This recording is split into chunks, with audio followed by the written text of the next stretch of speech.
Okay, so what do you think there are a few female magicians? I think, like any industry, it just takes one Mhm. successful woman to change the game. And I don't think there's been a major headlining act in magic that is a woman. But once there is one, and I believe the next generation will elect one, then I think it will flood the market and it'll even out. But it's tricky because throughout the history of magic, it has predominantly been a male dominated art, and with the women as the assistants. But I have to tell you, the assistants should really be called magic partners because they are just as much a part of the illusion as the magician themselves. So women have had a really important place in magic for a long time. I just think the term assistant makes it seem like they're less important. Hmm. Do you think that in terms of the history of magic, that, for example, it reflects the history of economic and social zeitgeist? Because we had in the 70s, in the 80s, we have these big Vegas shows, and in the 80s and late 80s and early 90s, you have this greedy urban street magic. Mm-hmm.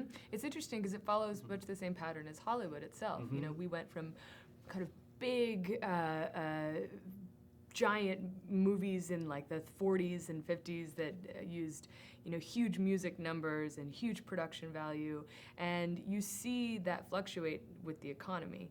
In the 70s in Hollywood, you saw much smaller budget films, you saw much grittier work, and in the 80s as well. In the 90s, you had bigger movies again, and then now there are fewer big, big, big budget movies.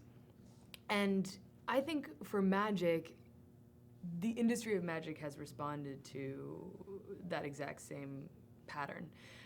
But I also think it's people wanting to be, they want to be wowed in a different way. It's almost as if people feel that the Broadway like big productions of magic are not sort of impressive enough. They're not magical enough. People want to be up close and they want someone to do something that seems Mm-hmm. inhuman. They want an illusion that seems totally impossible. That's why the David Blaine's, I think, have come up in the world, because it doesn't look like it could be a trick of mirrors. So audiences become more shrewd, as they evolve. Mm-hmm.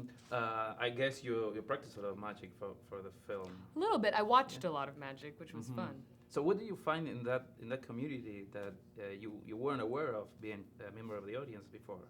I was really fascinated by how much competition there is in magic. I had no idea.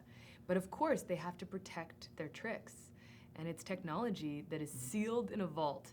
And I didn't know about the behind the scenes tension, which I think is what our film is about. And we're not trying to belittle it or poke fun at it, because it exists in our industry as well and many others. But it is pretty interesting. Mm-hmm. And did you learn any tricks?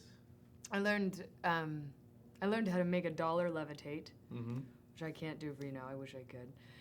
But I was not very good with the cards. No? I was taught how to steal a watch, but Mhm. I'm not quite savvy enough for that. Yeah, you can steal this. I can't? You can't. Now I really wish I could, just to prove you wrong. But I'm sure you're right. But I didn't learn many tricks in the end. But I did have a chance to watch so much great magic, and I loved that. Mm-hmm.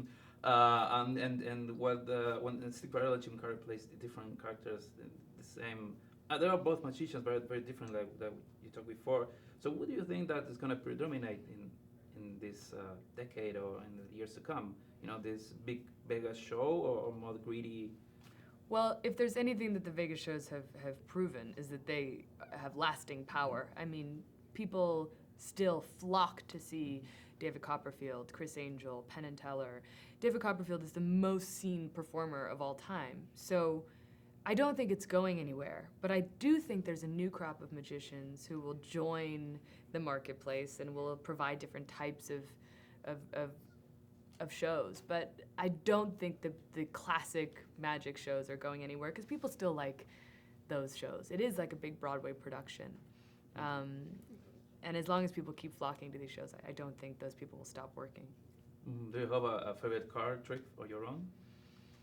A favorite card trick. I'm a very easy audience. So for me, even when people guess my card, I can't believe it. I get so excited. I think it's telepathy. I think they're just magic people, and I almost like to keep it that way. You know, I like being easily impressed. It keeps life a little bit more magical. Yeah. Well, thank you very much. Thank you. Thank you. I owe a trip because I'm a magician. Oh, you are? Yes. Oh, cool. That's great. Are you gonna